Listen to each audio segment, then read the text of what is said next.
Great. Thank you very much, Tony, and also Dean Yakovich for the invitation to be here. I'm very pleased to be here and to be part of this exciting conference and group of people. And also very pleased to be back-to-back with Fred Laerdal talking about the same thing from different perspectives about music, language, syntax, and I'll be adding the brain component. Before I get started, I just want to mention something about this Society for Music Perception and Cognition, or SMPC, which has been holding meetings since the early 90s. And we recently revised our website, and it's now kind of very user-friendly, and I'd like to invite you all to visit it and use it as a portal to investigate things about music cognition. This is a place where you can learn about conferences, student opportunities, research collaborations, where labs are, who's doing what. There's even videos by lectures online. There's one by Dan Levitin there about music and the brain. So please consider coming, and also consider coming to our next SMPC conference, which is going to be at the Eastman School of Music in Rochester in August. And if you go to this webpage, there's a link there that you can follow to get to the conference information. So the question we're tackling tonight is, how is music related to language? Now, this is a question that has drawn attention from just a remarkably wide range of thinkers, from music theorists, from linguists, from philosophers, composers, acousticians, biologists, and the list goes on. And it includes one of my personal heroes, Charles Darwin, who wrote about this relationship in his book, The Descent of Man, in the context of thinking about the evolution of language, and he speculated that it actually emerged out of a kind of proto-musical form of communication that existed before we had semantic communication with words, that our ancestors sort of sang to each other as a courtship signal, the way birds use song for courtship. Well, this is a huge area of debate and speculation and theorizing now, but that's not what we're talking about. But I just wanted to alert you to the fact that it's a topic that's been around for a long time. There's a rich history of theoretical approaches. Some of you may be familiar with Bernstein's lectures that he gave at Harvard, the Norton Lectures in 1973, where he got excited about the work of Noam Chomsky and thinking about, could you think about a universal grammar of music, and were there musical equivalents of things like deep structure and surface structure and so forth. And he subsequently published these lectures in a book called The Unanswered Question, 1976, but I really recommend the videos. They actually filmed his lectures, and they're available on DVD now, and he's incredibly charismatic. His arguments were not necessarily all that convincing. There were much kind of more deep theoretical approaches to the question, including this classic text, Generative Theory of Tonal Music by Laerdal and Jackanoff, published 10 years after the Bernstein lectures. Fred, I have to ask you, since you're here, were you at the Bernstein lectures? You were. Your first presentation was to Bernstein. Wow, okay, well, so there's a real connection there. I know that you had been influenced in terms of responding to some of his ideas, but I didn't know if you actually were at the lecture, so it's great to know. Anyway, and now it's on record, so. Well, but there's been a sea change in the way we study the relationship between music and language. And now it has to do with the fact that we can actually collect data from human beings, from their responses to music and language, and study what's going on in the body and the brain.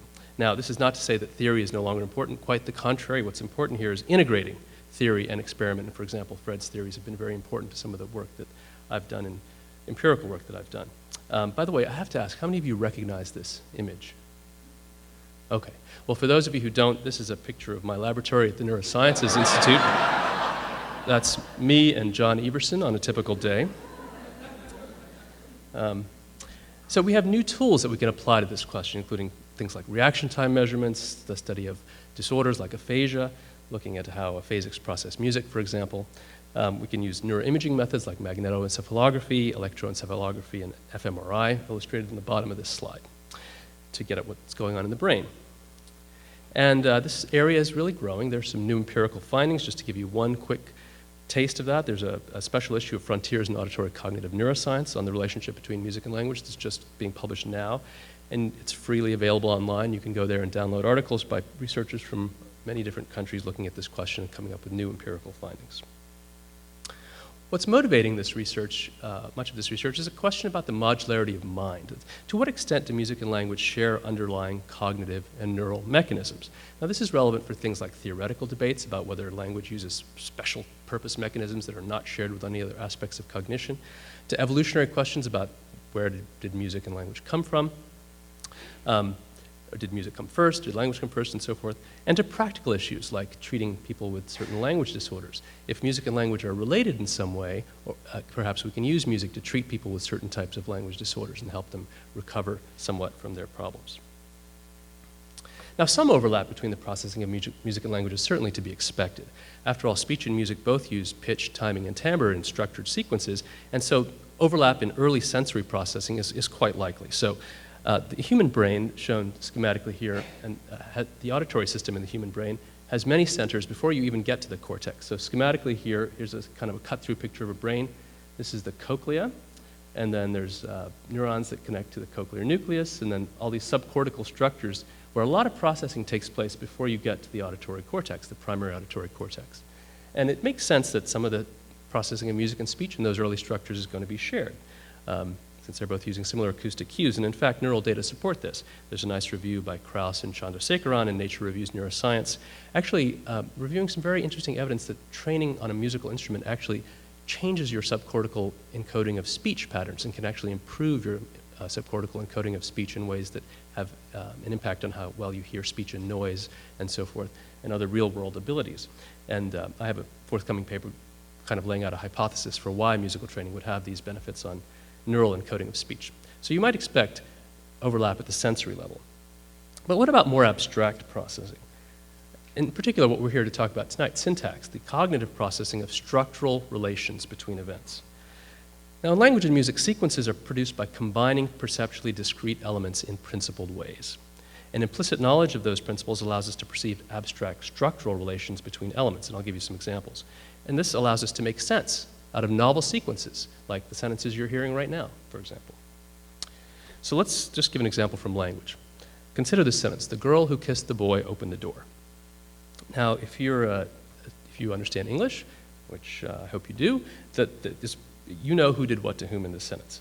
So even though there's a string of words at the end of the sentence, the boy opened the door, we know it's not the boy that opened the door because we know something about the grammar of English implicitly. We know that you can embed clauses within other clauses. So there's an embedded clause here, who kissed the boy, and we know it's the girl who opened the door. So there are structural relationships that are not just based on adjacency, they're based on other types of abstract structural relationships between elements. Now, linguists have ways of diagramming this. For example, there's just one diagram. This is based on one theory. Other theories would come up with other diagrams. But the basic intuition behind all these kind of tree structure diagrams is that words aren't just processed in left to right order.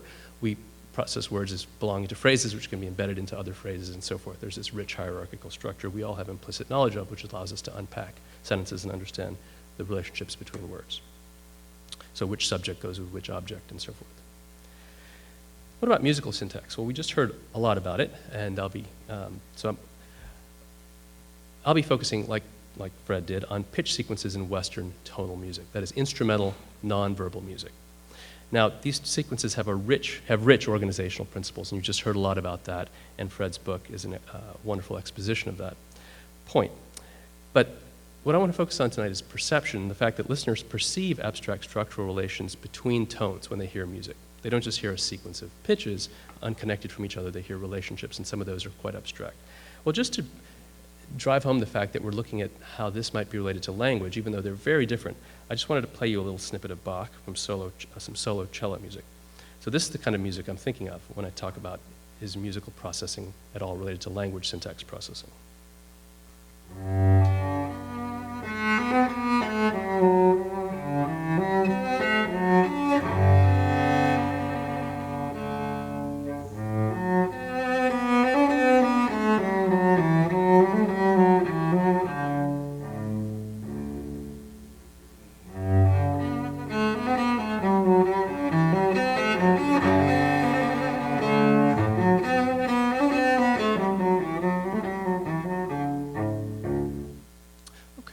So we heard a sequence of pitches, but we also made a bunch of abstractions as listeners familiar with this kind of music that allow us to understand the relationships between events. And a lot of those just go completely unnoticed.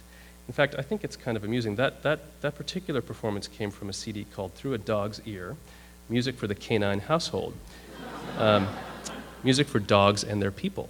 So this is music that has somehow been filtered or something to appeal to dogs. I actually like that performance. I'm not sure what that says about my personal musical taste. But it's tempting to think that, oh, it's just, the resonance of the neurons with the sounds in the world, and it's the ratios, and this is just our nervous system kind of has this unmediated reaction to this stuff. There's actually a lot of abstraction that goes on that lets us appreciate this, and I think we probably hear it in a very different way than dogs do. In fact, if I took that piece and I just transposed it up a fifth, you would have no trouble recognizing it as the same piece. Because we have this abstraction of intervals that we recognize relationships between pitches. All the work that's been done on animals so far suggests that they have great difficulty with that if we transpose that up and then had an experiment where we had the animal try and recognize that, is that the same or not, they'd have great difficulty recognizing that as the same melody. So we're making all kinds of abstractions when we listen to pitch, sequences in tonal music.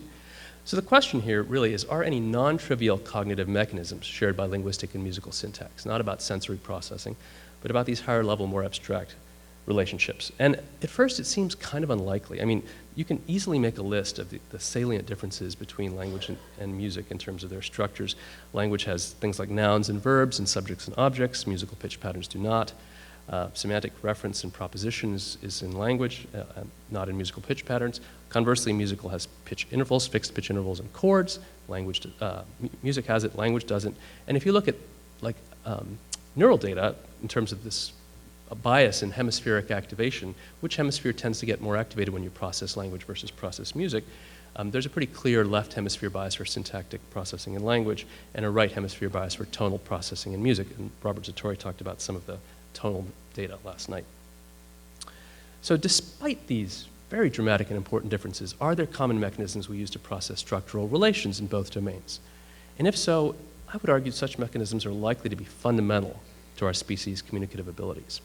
Now, we're weird as primates. We're very different.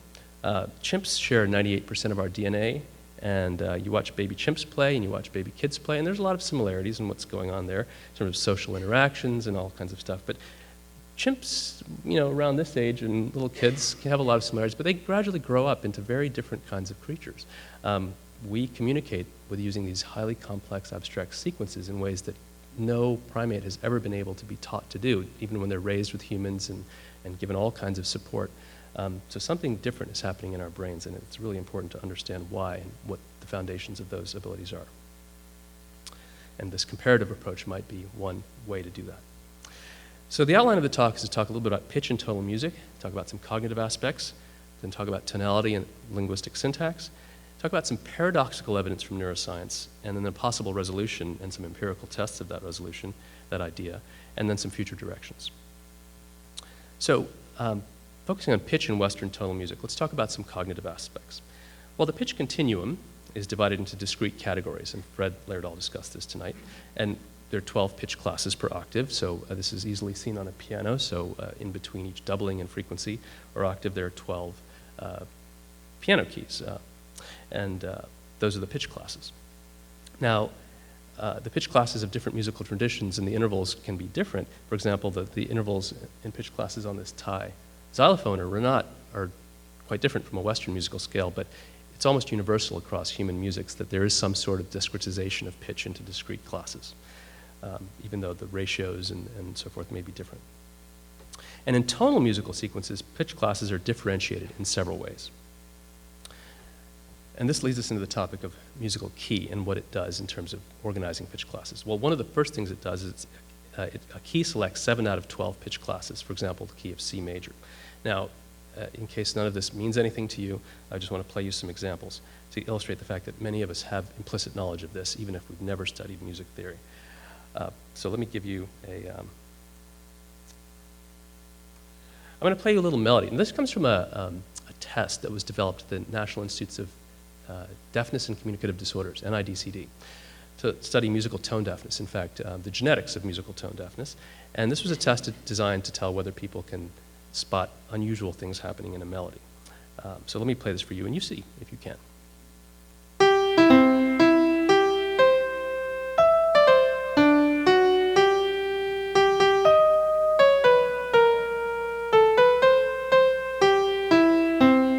Okay, well, for most of you, I think you sense there was something went seriously wrong there. But for a musically tone-deaf person, that might just be fine.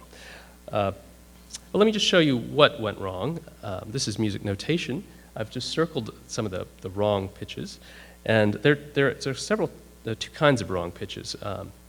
There's the kind that violates what's called your veridical expectancy of the piece, for example, this D. And then there's kinds that also violate your schematic expectancy, so the ones that really made everybody kind of laugh, the sour notes. And so those are ones that people are sensitive to. So imagine you didn't know this tune if I went over to some other culture that has Western European tonal music, but people weren't familiar with our national anthem, and played them this tune and asked them, is there anything unusual about it? A lot of them would be able to spot those same out-of-key notes. Okay, so sensitivity, this is sensitivity to scale membership, because there's only, in key of C major, you select 7 out of 12 of the pitch classes to use, the white notes on a piano keyboard, and uses those and emphasizes those. So there's implicit sensitivity to this if you grow up listening to this kind of music. And it involves sort of abstract structural categories. So what makes a sour note sour? When we think of pitch, we think of things like high and low. Well, it's not just too high or too low, it's just actually in key or out of key. It's a categorical thing. And it's an abstract categorical thing. For example, is an E flat in key or out of key? Well, here it's out of key. But if I transpose this, or if I played you a piece in E flat major, an E flat would not be out of key, and E flat would be completely in key. So the same physical event can belong to different structural categories depending on context. So in a musical key, the 7 pitch classes are used differentially. One serves as the tonic, the structurally most central pitch class, and through differential patterns of use, for example, transition probabilities and so forth, and where pitches are located in phrases, other pitch classes come to have structured psychological relationships to the tonic and to each other. Now, how do you know that scientifically? Well, you know that because there's some beautiful work by a colleague of ours, Carol Krumhansel, where she's done work looking at how musical pitch is perceived in a tonal context. So when you put pitch in music, it starts to have qualities beyond just sounding high or low. It has these sort of abstract qualities. So she did these very elegant experiments in the late 70s where you played a tonal context, for example, a complete C major scale, and then you played 2 tones, and you asked a listener to rate how closely related they are in a musical sense, okay? And you can get people to give you a kind of a numerical rating of how closely they seem to be perceived, and then you can map that in spatial form so that perceived relatedness maps onto spatial distance. And she found something that looks like this. This is the multidimensional scaling solution of her experiment. For example, when you're in the key of C major, if you play that as a context. Notice a couple things. The notes of the, what we think of as the tonic triad, C, E, and G, are all perceived as very closely related to each other. The other members of the diatonic set are further away. And notice that the psychological distance doesn't reflect physical distance and pitch proximity. So for example, C is very close to G, but it's actually further away from B, which it's next to in the piano keyboard, and C is right next to C sharp, but it's very distant in this kind of psychological space when you're looking at out-of-key notes. So tones within keys become part of abstract structural categories. Now again, this might all sound kind of theoretical, and I want to play you some examples that hopefully illustrate that you actually have implicit knowledge of this. So I want to play you now a little short melody. This was actually composed by Jason Rosenberg, who's here. And let's listen to the melody, and at the end you'll hear the final note, and just decide for yourself, is it a good ending point, or should the melody continue? Okay, here's the first melody.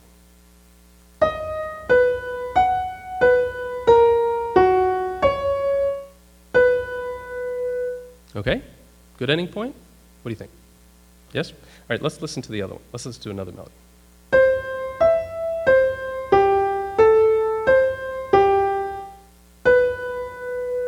Good ending point? No, it kind of wants to go there, right, to be finished.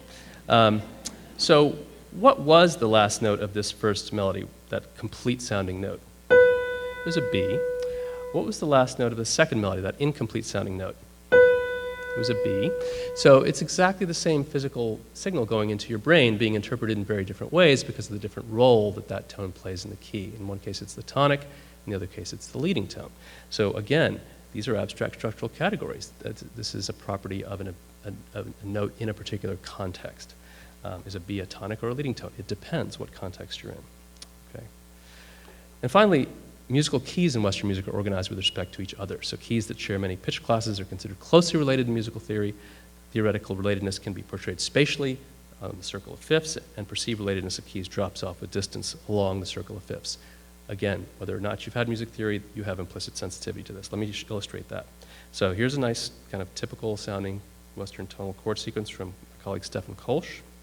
I think you have to turn this one down. It's pretty loud. Okay, ends in a kind of normal way. Listen to this one. That's not exactly conventional. What was that freakish chord at the end of that sequence? Well, it was a perfectly well-tuned F major chord, but it sounded contextually dissonant because it happened at the end of, I think, an E major phrase. So it's quite distant on the circle of fifths from the key of the rest of the phrase. Okay, so an out-of-key chord, again, is an abstract structural category. Is an F major chord an out-of-key chord? Depends what key you're in. So these things are not just properties of isolated events and their physical characteristics. They're interpretations based on the relationships to other things. Now, what is all this good for? Well, tonal pitch organization supports a couple of interesting things in music perception. One is processing pitch sequences hierarchically. So I'm going to illustrate this using a little melody. This is, you'll all recognize this.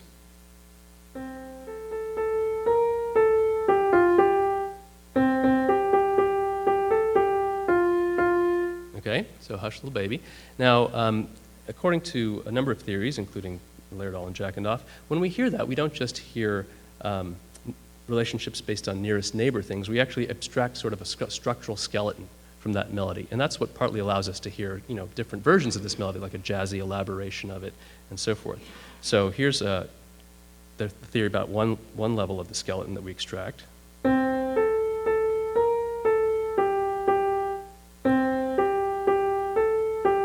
So you get the skeleton by kind of stripping away the ornamental notes and retaining the structural notes. And the idea is that this happens sort of recursively, so that at some level we also have a representation of a even deeper kind of level of structure, or deeper skeleton.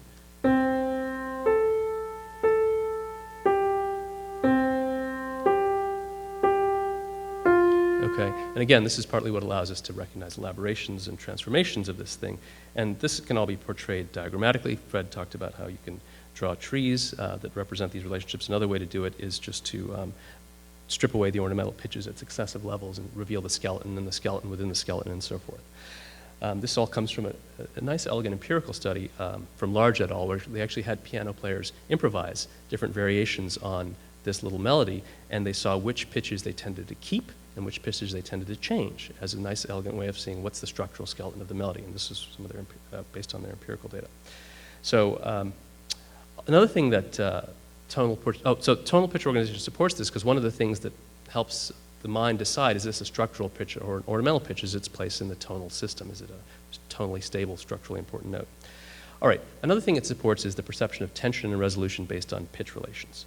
So this is straight from Fred Laerdal's tonal pitch space. This is a little sequence of Bach, from a Bach chorale. And the idea is here we hear patterns of tension and relaxation as we listen to this little piece.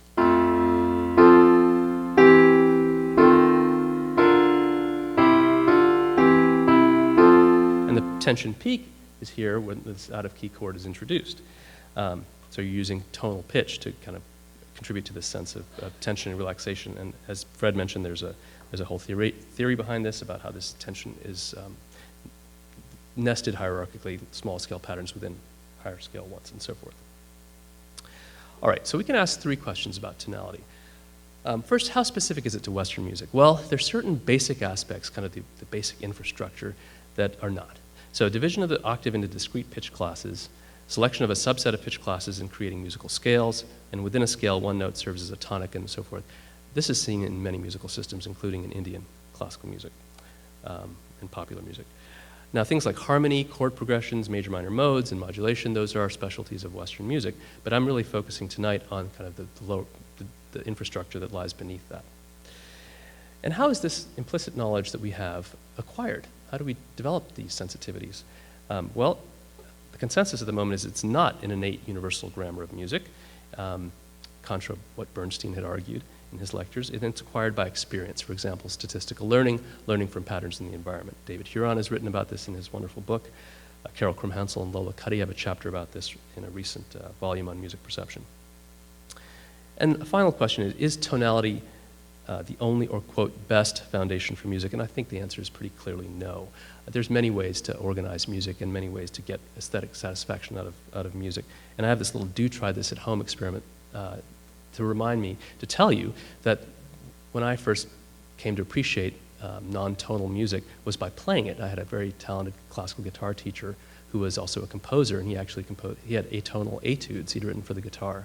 And it was by playing it myself that I began to appreciate the beauty of that music. And if you, like me, were challenged in terms of appreciating atonal music and you play an instrument, I encourage you to try and play some of this music and see the beauty from the inside. I think that's one way to get a sense of it.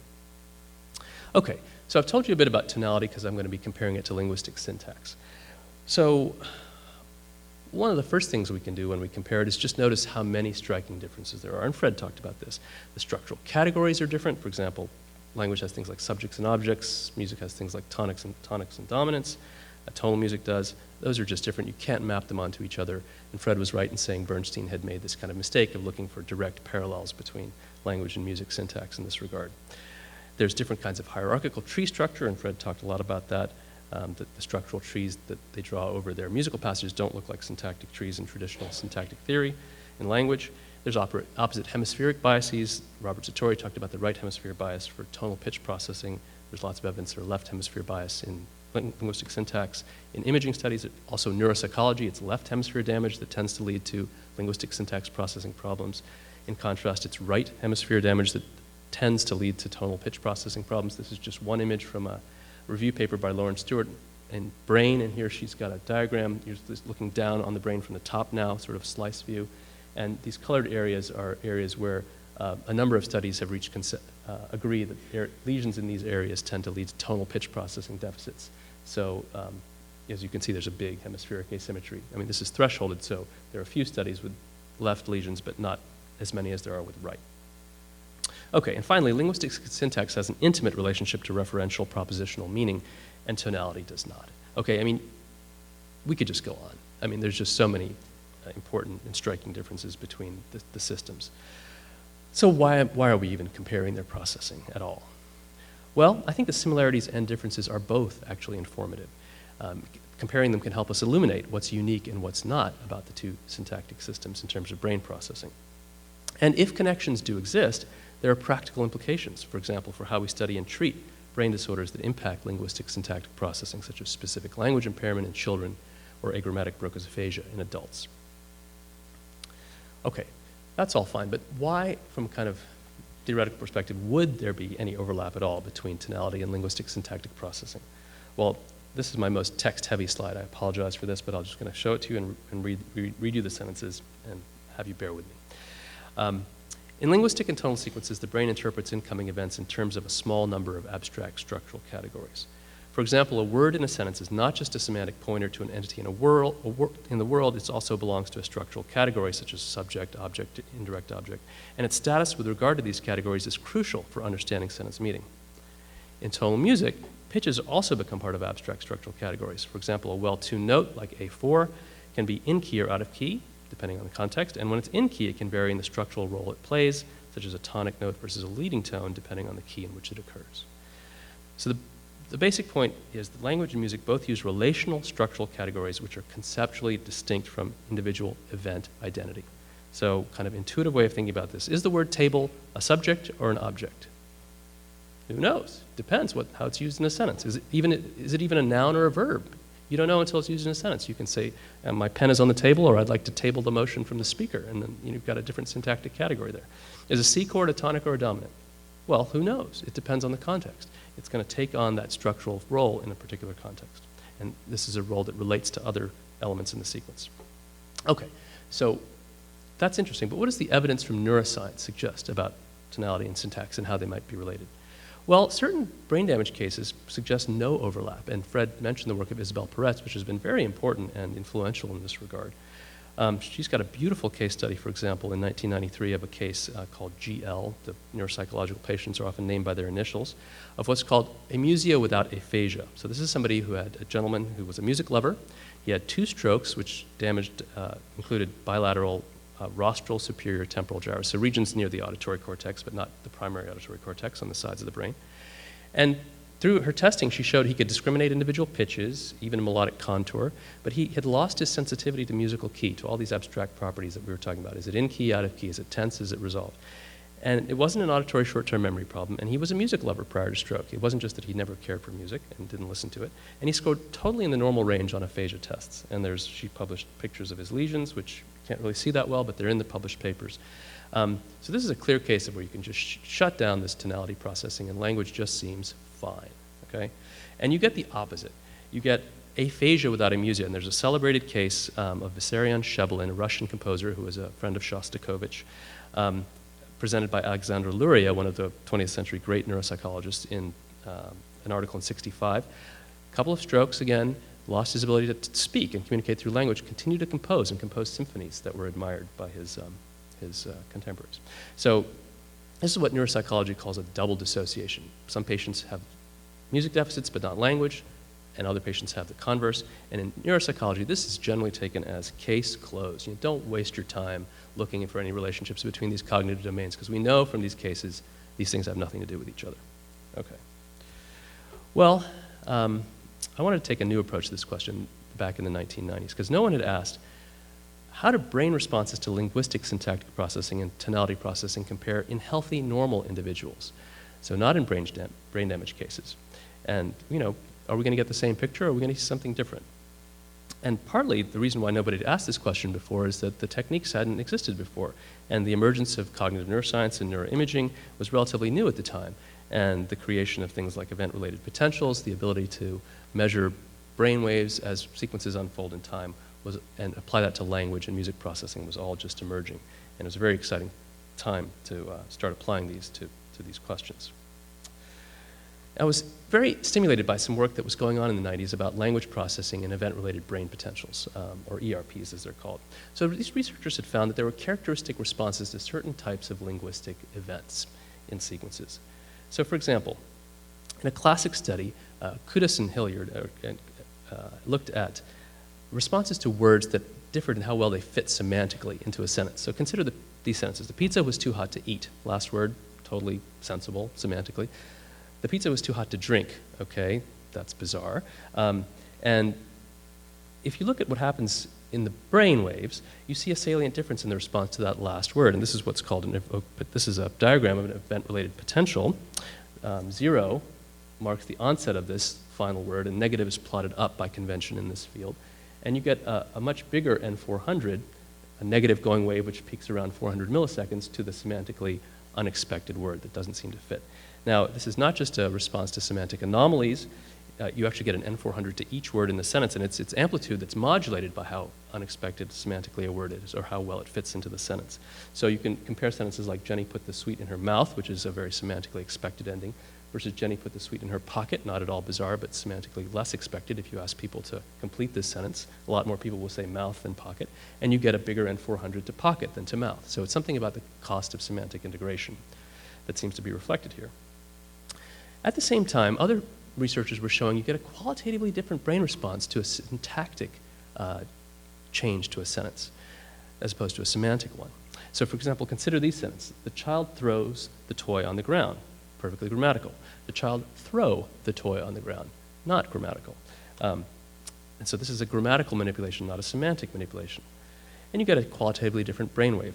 Again, this is a picture of what happens in terms of the brainwaves when you time lock to this critical word, and the light line shows the brainwave response to the ungrammatical. And it's more positive, and it peaks around 600 milliseconds, at least in some studies. And so it's called a positive going wave, a P600. So the point is, the brain is giving off different signals to semantic and syntactic kinds of manipulations of language. And again, this doesn't require an anomaly. It's not just a generic brain response to an anomaly. So for example, consider this sentence. The scientists confirmed the hypothesis. Perfectly normal grammatical sentence. What if you continue it this way? The scientists confirmed the hypothesis was false. Well, that's also a grammatical sentence, but that's a somewhat unexpected word. Most people will interpret the hypothesis as the direct object of confirmed and think that that clause is finished. Actually, when you get this auxiliary verb, you have to interpret this as the subject of a continuing clause. So basically, you have to reanalyze the structure of the sentence. So this causes some syntactic integration difficulty, and you get a P600 at that word, even though it's a perfectly grammatical sentence. And that P600 will go away if you have a sentence like the scientist confirmed that the hypothesis was false, where it's unambiguous that you're going to be getting another clause.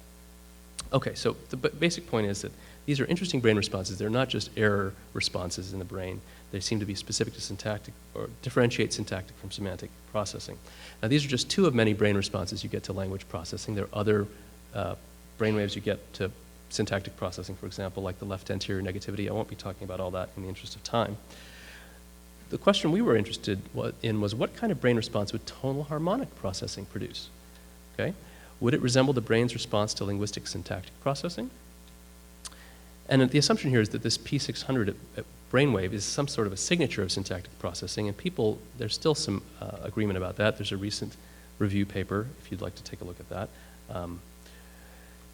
But many outcomes were possible when we did this experiment. So we're going to manipulate tonal structure, and we're going to see how the brain responds. What are we going to get if we change the tonal structure of a sequence? We could get a generic, what's called an oddball response, a P300. We could get a mismatch negativity. Lots of things were conceptually possible. So what we did was we presented listeners with those kinds of garden path sentences I showed you earlier, where the scientist confirmed the hypothesis was false. We used different sentences, but that was the same basic idea. We introduced a word that changed the syntactic interpretation of the sentence, causing syntactic difficulty. We looked at their brainwaves and compared those directly in the same subjects to their responses to harmonic sequences with out-of-key chords. So here the idea is we have sequences where all the chords are in one key, and suddenly we plop down a chord from a different key. So for example, you could be in the key of D, and suddenly you get a chord from the key of E flat. And these were very kind of pop-style chord sequences. This was not kind of traditional voice leading at all. This was kind of popular-sounding stuff. So this is an example of a sequence with all chords in one key. Okay, and here's one where a chord is introduced from a distant key. Okay, and even if you don't know music theory, or implicitly you've learned enough, most people have to sense that was a departure from structural norms. What do we find? We found a very similar P600 in both language and music, to the syntactic incongruity in language and to this out-of-key chord in music.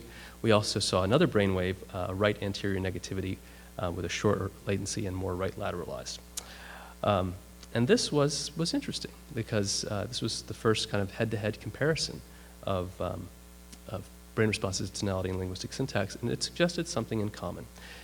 Other people did more work. There was further evidence for overlap, a lot of beautiful work done by Stefan Kolsch and his colleagues in Germany, doing more subtle manipulations, for example, taking chord sequences, playing with cadences, basically ending them in the expected versus harmonically less expected ways, even if you stay in the key, and finding that harmonically unexpected events produce a kind of early right anterior negativity, what he's called the ERAN. So it's a brain wave that seems sort of maximal over the right anterior part of the head, though actually you see it quite on both sides, but it's slightly right hemisphere biased. And when he used magnetoencephalography to localize the sources of this brain wave, he and his colleagues found that it actually localized to a region known as Broca's area, on the left and the right side of the brain. And this converged across a number of studies. So this is a region shown here on the right side of the brain and on the left side of the brain. This was not the only area that was a generator, but it was an important contributor. And I should note that this ERAN that Stefan has studied so much is quite distinct from the mismatch negativity, and he has a whole paper and experiments that probing that if you're interested. Okay. Stefan did more work investigating the role of Broca's area in musical grammar using sequences that ended cadentially normally or with a somewhat unexpected chord like this. This would be a sort of a normal ending versus a somewhat harmonically unexpected ending. Yeah, okay. But again, in and of itself, that last chord is a perfectly well-tuned major chord, but it's the context that makes it odd. And you look at what happens in the brain in terms of metabolic activity, you see increased activity in these harmonically more unusual sequences in a number of regions, but including left and right Broca's region and other frontal regions, stronger on the right, but definitely including the left. And this has been replicated in other fMRI studies. So it's not an isolated finding. Okay, so we've got this brain data that's pointing to some kind of overlap in the way we process tonality and linguistic syntax, but there are definitely ambiguities when we interpret brain data. For example, is the P600 really specific to syntax? There's debate about that now. It seems to be elicited by certain types of semantical structural incongruities as well. This early right anterior negativity, okay, well, it seems to activate left inferior frontal gyrus in Broca's area, but it actually more strongly activates the right side than the left, which is different from what we see in language syntax processing. And what does Broca's area activation signify anyway? So, it turns out there's many things that activate Broca's area, and that's the issue of specificity. And then there's the spatial resolution. fMRI is great, but you're still dealing with, the individual voxel is maybe a couple of millimeters on the side containing hundreds of thousands of neurons. So something that lights up in fMRI in both language and music could be completely different subnetworks within a region. You just can't differentiate that. So we go to neuroscience, we go to imaging expecting kind of a solid answer to a question because we can look at the brain. But actually, oftentimes, when you start to think about all these issues, there are ambiguities and realize that we have to go deeper. That's not the end of the story by any means. But this kind of paradox between the neuropsychology data with patients that had dissociations, the neuroimaging data where we saw overlap did raise the question of what now? And this was 2002.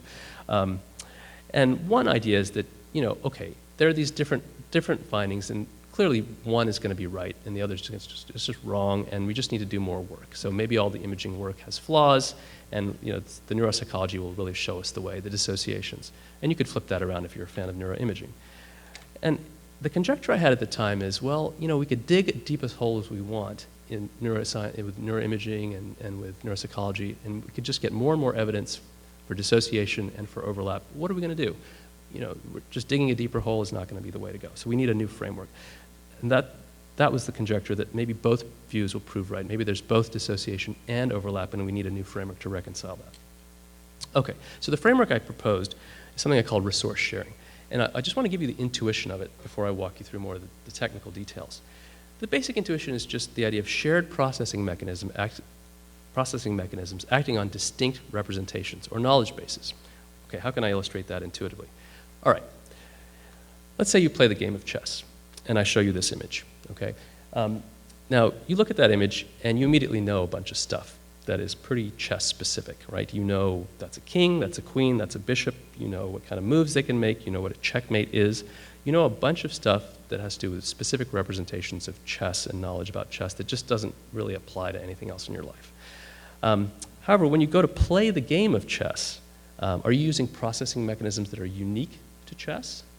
Or are you using processing mechanisms that draw on different aspects of your cognition? Well, I would argue to a large extent the latter. I mean, what do you do when you play chess? You have to, first of all, you have to recognize complex spatial patterns. Well, we do that in lots of other contexts. You have to strategize. You have to think about what the other person is thinking, what's called theory of mind. These are all things we do in other contexts, but we bring them together in a unique way to play the game of chess. So that's the difference between processing mechanisms which may not be unique to a domain versus representations which are unique, or knowledge which is unique. This is laid out in a paper in Nature Neuroscience in 2003, and it's expanded in my book in chapter 5 on syntax. But let me try and make it more concrete in terms of language and music. So applying this domain, this theory to language and music leads to the following idea. Language and music have domain-specific representations. So your knowledge of words and their syntactic features is just fundamentally different from your knowledge about tonality and chords and keys and their harmonic features. They just can't be mapped onto each other. They're stored in distinct brain networks.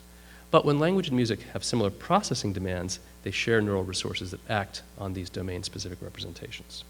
So the idea is that there's some sort of interaction or coupling between brain regions, some that store the representations, what I call the representation networks, which are discrete and dissociable and can be selectively damaged, leading to these dissociations, and some what I call resource networks that interact with these representation networks when there's some similar processing demands, and that's where the overlap is. That's the hypothesis. So you can get both dissociation and overlap. But what processing demands do language and music share? Well, they both involve incremental processing events as they unfold in time. And sometimes an incoming element structural category is difficult to integrate into the sequence. So for example, in language, category integration difficulty can be caused by long-distance dependencies or structurally unexpected words, and I'll illustrate that for you in a moment. And in music, category integration difficulty can be caused by structurally unexpected notes, like out-of-key notes or chords, versus just, say, acoustically unexpected notes, like notes that are of a different timbre or a loudness. Structurally unexpected notes draw on your knowledge of the structure of the music. Okay, and there's an important difference between language and music in this regard. in language, structural integration difficulty is generally bad. If you get a word that forces you to revise your syntactic structure of the sentence, that's kind of a pain. You know, you're trying to get some meaning out of the sentence. You want to get the gist of what the speaker is saying, and here you are having to deal with having to reanalyze the sentence. This is all, you know, implicit. You're not thinking any of this explicitly, but it's not a good thing to have to do this. It interferes with your goal of understanding. But in music, structural integration difficulty is often good. Why is that? It's because they have to do with violated structural expectations, and those violations can cause emotional responses. And this goes back to Leonard Meyer's classic text, Emotion and Meaning in Music, and to David Huron's book on Sweet Anticipation, which talks about a lot of the evidence for this and builds a much more sophisticated theory about it, and relates to the chills research that we've heard about with Robert Satori. When people hear music that gives them chills, it's often at a moment in the music where something unexpected structurally happens. That's been shown by John Sloboda. And there's just one paper I want to mention, a really elegant study that was published in 2006, the role of harmonic expectancy violations in musical emotions. And what was neat about this study is they used real music, Bach chorales, and they manipulated the harmony of the cadences. And they used Bach's own original version as the unexpected cadence. So they looked at cadences where Bach does something harmonically unexpected at the end. And then they either made them more expected or even less expected by recomposing them. And they looked at the brain responses to those unexpected cadences at the same time that they measured emotional responses by electrodermal activity, so a measure of skin conductance, which tells you something about arousal. And they found that you get these ERAN responses to these unexpected chords at the same time that you get these kind of physiological responses that suggest increased arousal to these harmonically unexpected events. So a nice demonstration of this connection between structural expectancy and emotion in music. Okay, so let's get back to language and structural integration difficulty in language. I mentioned I would give some examples. So I mentioned there are these distant effects in language that can cause structural integration difficulty. So this is work that's has been done a lot, looking at the difference in complexity or difficulty in understanding sentences that have different syntactic structures. So consider these two sentences. The cop who met the spy wrote a report about the case versus the cop who the spy met wrote a report about the case. Now these contain the same words, and they're just rearranged in a different order in this embedded clause. But there's lots of evidence that people find this sentence and sentences of this structural type harder to process and understand than this type of sentence. Why is that? Well, one theory, Ted Gibson's dependency locality theory, is it has to do with the distance between syntactically dependent words. So there's a longer distance between syntactically dependent words here than there is here. What about expectancy effects in language? That's a distance effect. What about expectancy effects? Well, this is what we've talked about before with these garden path sentences. You have a sentence, you're going along processing it perfectly fine, you get a word that is not what you expect syntactically, and that causes syntactic integration difficulty, and that difficulty goes away if you disambiguate earlier on in the sentence, because this word is an unexpected syntactic category at that point. All right, so those are some specific examples. Now, so the shared syntactic integration resource hypothesis, I gave you the intuition earlier with chess, and now I'm trying to cash it out a bit more, is that structural integration in language and music consumes some limited neural resources, having to do, say, with activation cost. Now, I'm going a bit quickly here. In the paper, I relate specific theories of linguistic syntactic processing to Fred's tonal pitch space theory, so I make specific connections between theories in both domains. The brain regions providing these resources are anatomically distinct from the regions that store the representations. And I've shown you this diagram before. We're not quite sure how it maps onto the brain yet. Certainly one hypothesis is that these representation networks are in the temporal lobe regions and the resource networks are in the frontal lobe regions. That's a kind of a plausible first hypothesis. But the key idea is this functional separation between resource and representation. This kind of way of separating things actually converges with an independent proposal about language syntax processing. Peter Hagort's memory unification and control framework. This is described in a nice paper in Trends in Cognitive Sciences. And he talks about a division of labor between regions supporting long-term representation of lexical syntactic information in language, which he proposes are in the temporal lobes, and regions involved in unifying that information into a coherent message, which he proposes are in the inferior frontal lobes. And if you want to take a totally cartoonish kind of way of mapping my proposal onto his draws on other principles of brain organization, empirical evidence, and so forth, it would look like this, right? That would be kind of the hypothesis in a kind of cartoonish way. Okay? So what novel predictions does this hypothesis make? Because propose a hypothesis, you want to make new predictions that you wouldn't think of before and test them. That's the whole point. Well, a key prediction is this one. Simultaneous linguistic and musical structural integration demands should lead to interference, because if they both draw on a limited pool of neural resources and do them at the same time, something's got to give. So you've got to do experiments that combine language and music and align points of difficult structural integration. And now there are several published studies that have done this with neural data and with behavioral data. So far, knock on wood, they all support it. And I just want to walk you through one of them. This is a study published in 2009, and I'm talking about it because both the other authors are here. The lead author, Bob Slevik, is here at the conference. Jason Rosenberg, the composer, is here at the conference.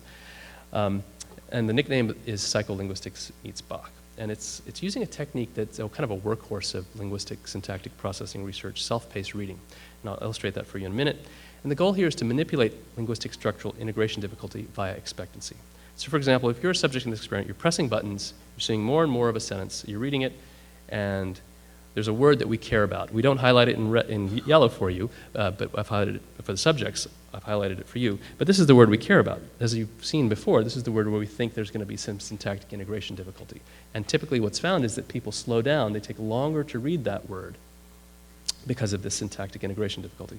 That longer reading time completely goes away if you disambiguate using the complementizer that early in the sentence, as we've said, because then you're expecting another clause.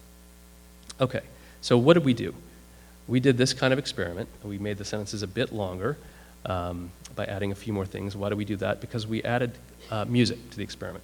So we had pieces of a sentence that appeared on the screen, but for every time you saw a word or a couple of words, you also heard a musical chord.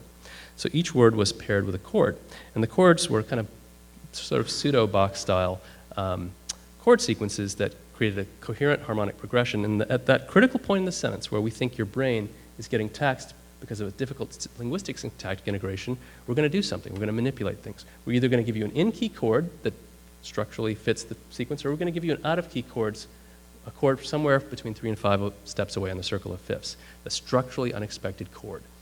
And the prediction is that if there's an interaction between these types of processing, that simultaneously hearing this chord is going to influence this processing of this word. This word will get syntactically even harder to process in the language, even though you're not doing anything with the music. Music is just playing in the background, but automatically you're doing this kind of music processing. That's the idea. So there's no musical task. You're just reading these sentences for comprehension. This is a fun study. I want to just walk you through one example trial, or a couple example trials, because it gives a sense of what it's like to be a subject. Okay, so here we're going to go through the sentence, and you'll hear the chords, and I'll be pressing the buttons as if I were a subject in the sentence, in the study.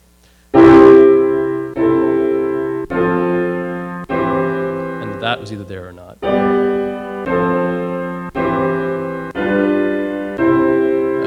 And so it's fun. I mean, you're just kind of reading the sentences, this music is going along in the background, you're not necessarily thinking about it, but we're seeing if it has an influence. So those were all in-key chords. Let's look at a case with an out-of-key chord.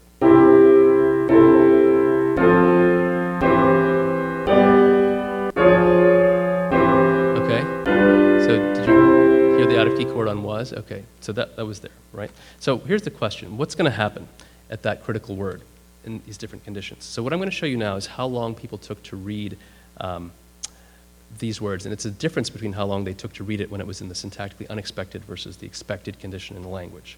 So for example, how much longer did they take to read was when you had the ambiguous sentence versus the non-ambiguous sentence?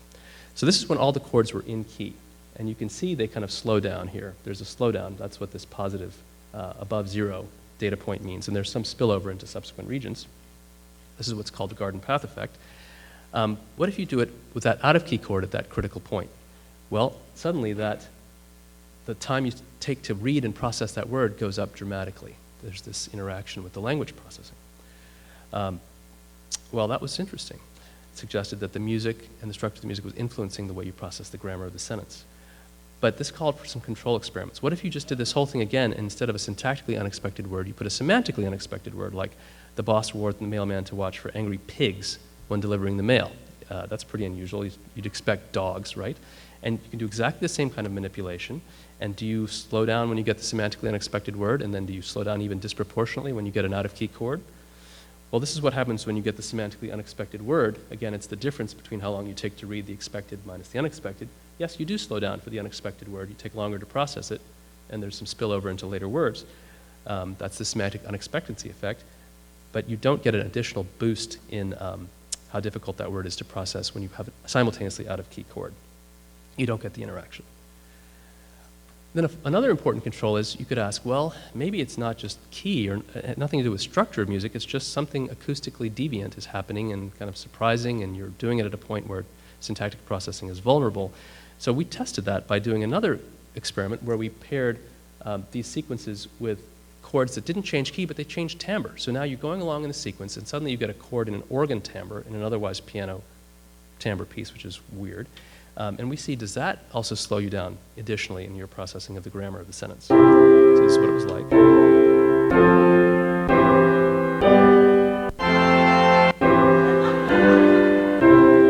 I love that. That's God speaks to you in the middle of your psychophysics experiment. And what happens in terms of the data? Well, what happens is nothing. I mean, you do slow down on that syntactically unexpected word, but you don't slow down anymore when you get this bizarre out-of-timbre chord popping up out of nowhere. It's not interfering with your language syntax processing.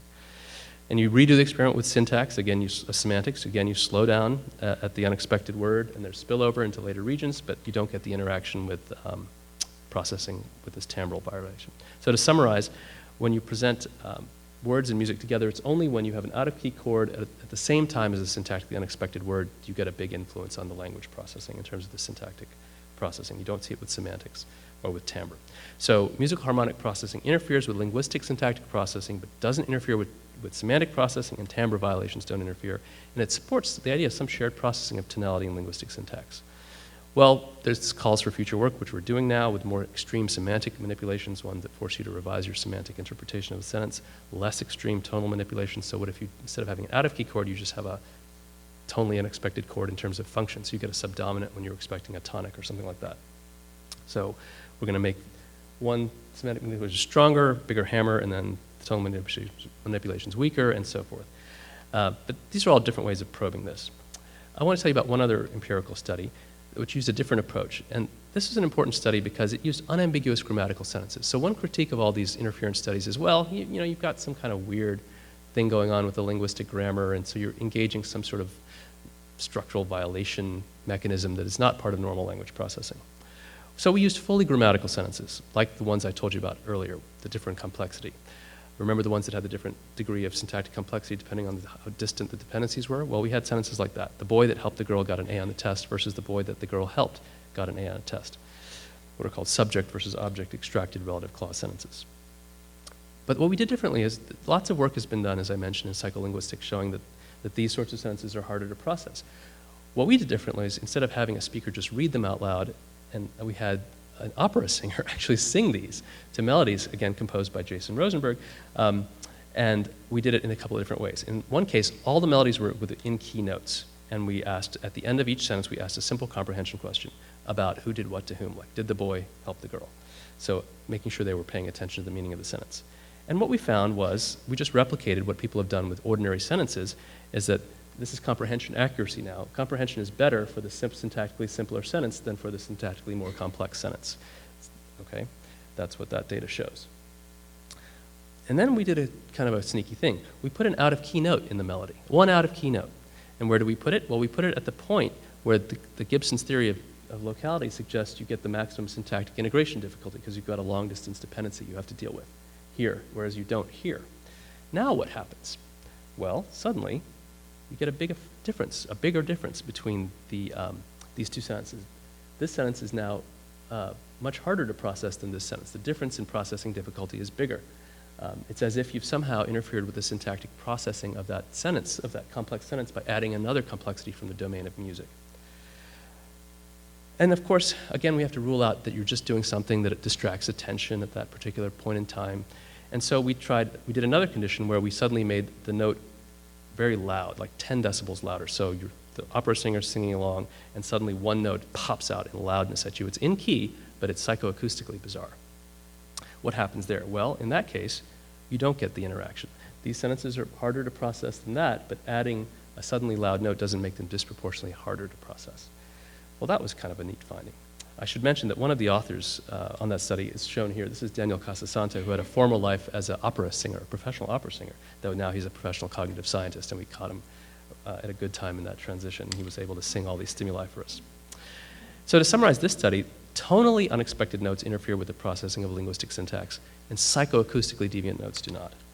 Now, these results cannot be attributed to general processes invoked by violations because the sentences had no grammatical violations. They had no grammatical ambiguities.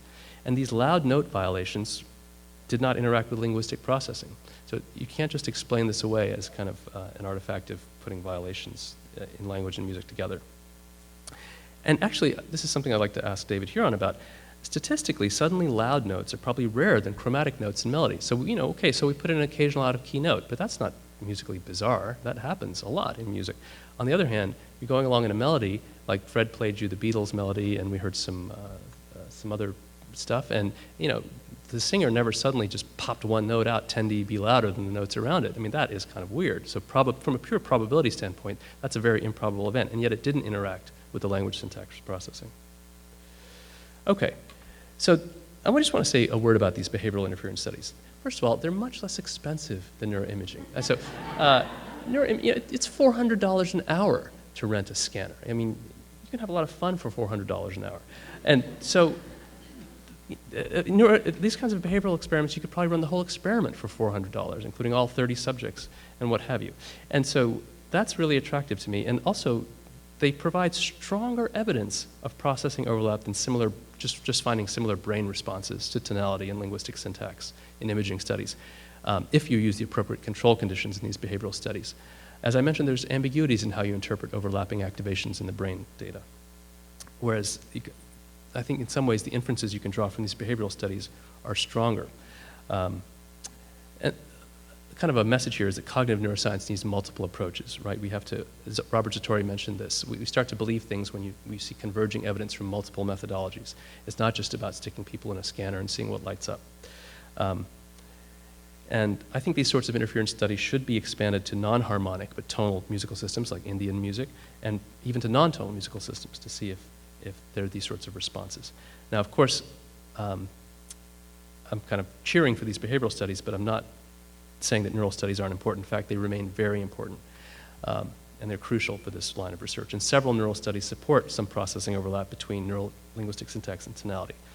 So there's studies showing diminished sensitivity to tonality in children with linguistic grammatical deficits. That's a study using brainwaves. There's a behavioral study with adult Broca's aphasics showing they have diminished sensitivity to tonality as well as to linguistic grammar. There's an interesting study showing increased sensitivity to linguistic syntax in healthy children that have been musically trained versus those that haven't been musically trained, again using neural data. And finally, there's some very elegant neural interference studies between tonality and linguistic syntax. So take the logic of those interference studies and apply them to the brain where you actually get differential responses to syntactic and semantic violations. And this is a really rich area that's just emerging now. So you need multiple methodologies, but you can get a lot of traction from the behavioral studies. And if you're a student and you want to get started right away in this area, you can. You don't have to wait for an fMRI scanner to be available and the bucks to pay for the rent. So an important question for the future is, are language and music syntax relations that we're seeing due to overlapping resources in left hemisphere resource regions like Broca's area? And if so, are right hemisphere homologs of those regions mostly involved in music versus language processing? Well, if that's true, in patients with left inferior frontal dysfunction, like agrammatic Broca's aphasics, could the right hemisphere regions be recruited or retrained to support linguistic syntactic processing through kind of music-based therapy for linguistic syntactic processing? This would exploit things about neural plasticity and the idea of right homolog recruitment, the idea that if you have a damaged area on one side of the brain, sometimes through training you can recruit other areas on the other side of the brain to take over some of the functional computations that were being done in the damaged area. This is a well-known idea in stroke rehabilitation. So that's completely unexplored and interesting. So let me just wrap up with some final comments to kind of zoom back out a little bit to the big picture. So, as a species, we produce and perceive sequences of unprecedented complexity in structure and meaning. I mean, it's just unlike anything else that any other species does when you look at what we do with how we communicate with sound and the complexity of what we're able to communicate both with language and music. And again, going back to this analogy that, we have chimps that share 98% of our DNA, but what we do with sequences and complex sequences is just different. Music and language are two very distinct ways of making sense out of sound, and yet they may share certain fundamental processing mechanisms, and I think it's worth continuing to ask that question with the new methods we have available to us because of all the theoretical and practical implications. And this comparative research is a powerful way to explore these possibly shared mechanisms and to link studies of the sciences and of the arts, which I think is a wonderful thing to strive for. So I just want to end by thanking some talented colleagues that have been involved in this research and other research I've done. Bob Slevik, Jason Rosenberg, John Everson, and Micah Bregman. And finally, a special thanks to the special research environment in which I work, the Neurosciences Institute, headed by Gerald Edelman and Einar Gall, where they've given me such tremendous freedom to pursue these sorts of basic questions about music and the mind. Thank you very much.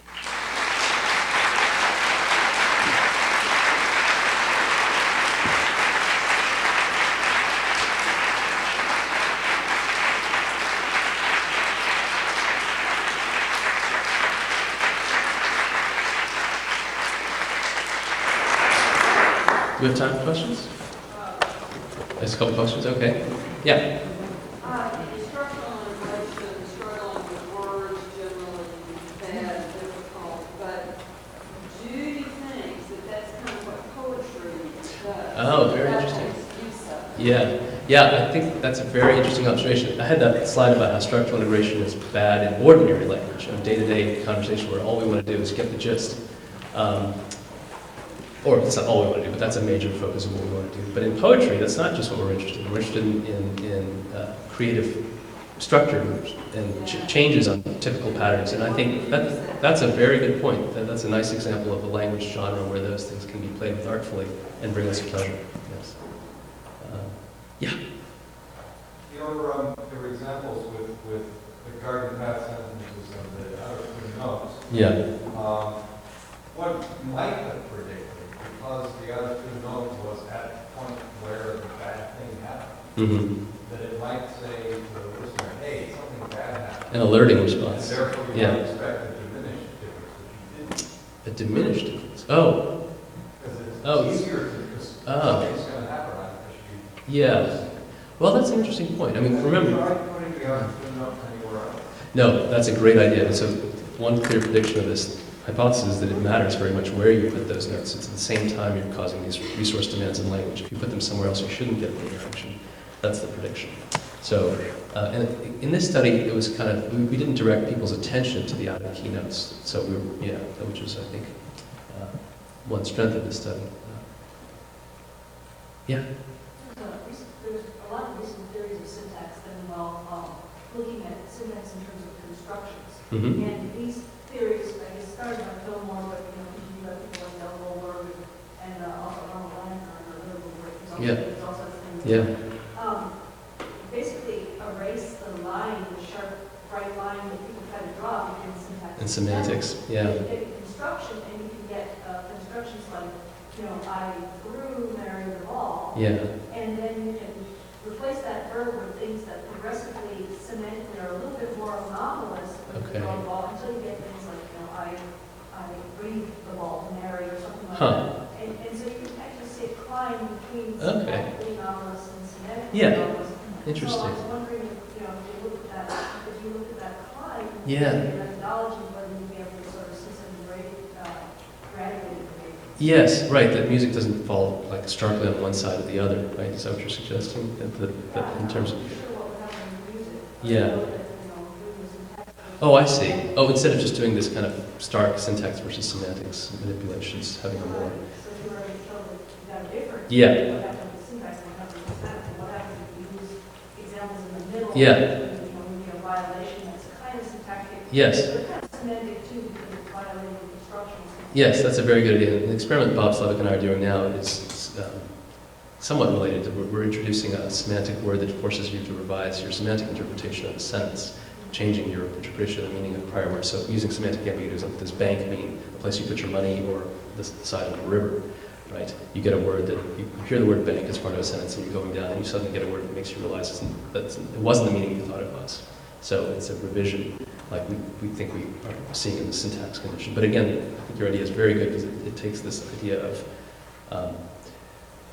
doing something that is more,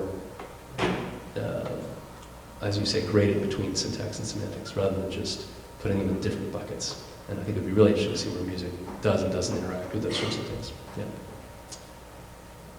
Okay, I've got the office. Anyway, thank you all very much so much.